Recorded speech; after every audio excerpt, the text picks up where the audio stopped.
You finally found someone good, someone present, someone who actually shows up, and something inside you starts to panic. You check your phone. You overanalyze the text. You need reassurance. And then, you need it again. And the more you reach, the more they pull back.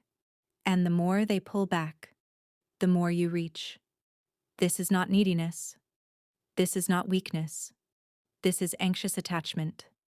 And today, we decode exactly how it works and how to stop it. Anxious attachment is one of the most misunderstood experiences in adult relationships.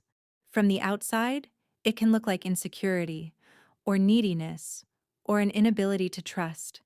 From the inside, it feels like drowning, like a constant low-level terror that the person you love is about to disappear.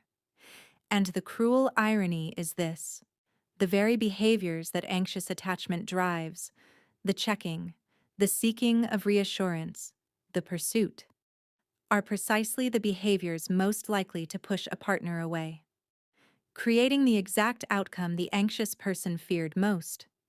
This is the spiral, and understanding why it exists is the first step to escaping it.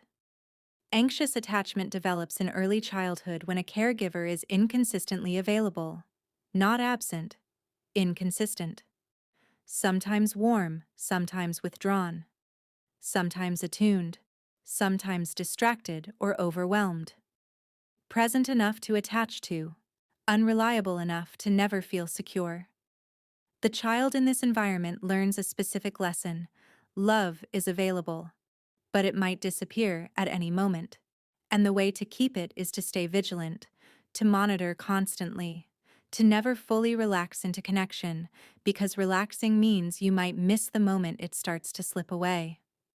That child grows up, but the nervous system keeps the strategy.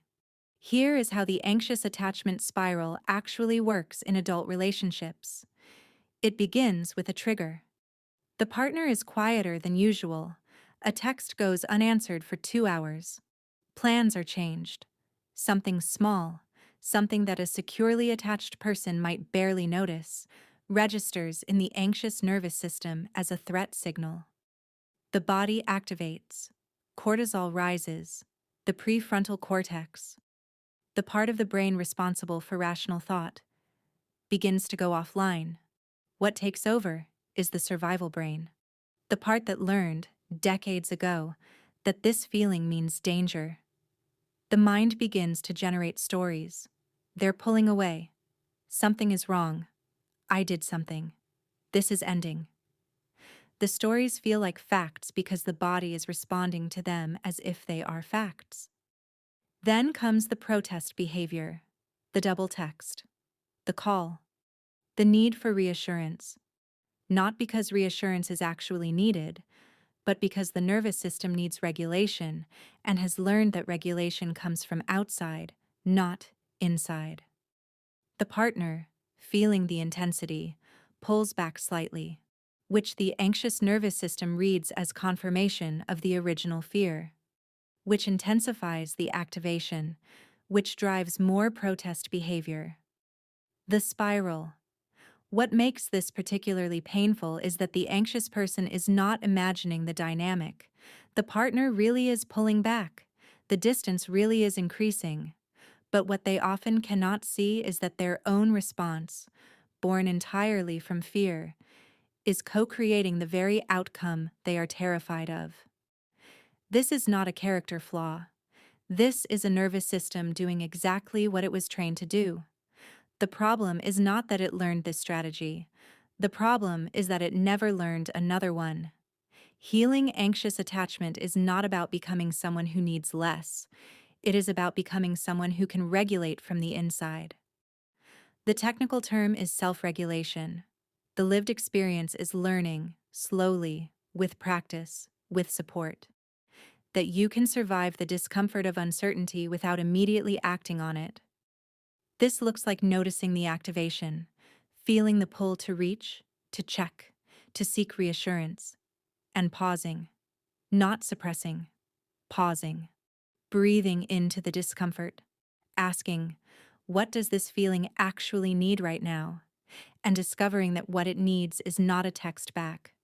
It is to be held by you. It looks like building what therapists call an internal secure base, the growing capacity to soothe yourself in moments of relational anxiety, to remind yourself of evidence that contradicts the fear, to tolerate not knowing without catastrophizing. It looks like understanding your triggers deeply enough to communicate them, not from the spiral, not in the activation, but from a calmer place. Saying to a partner, "When you go quiet, something in me panics. This is mine to work on. But I wanted you to understand what happens."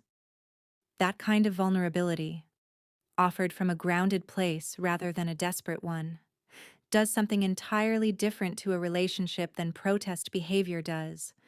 It invites connection rather than pushing it away. Anxious attachment is not a life sentence.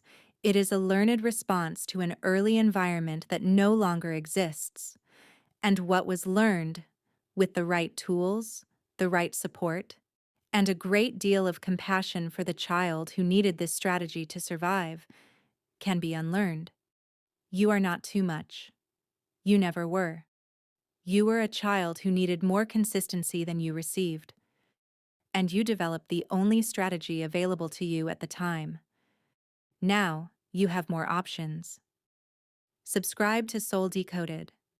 And in the comments, do you recognize the anxious attachment spiral in yourself or someone you love?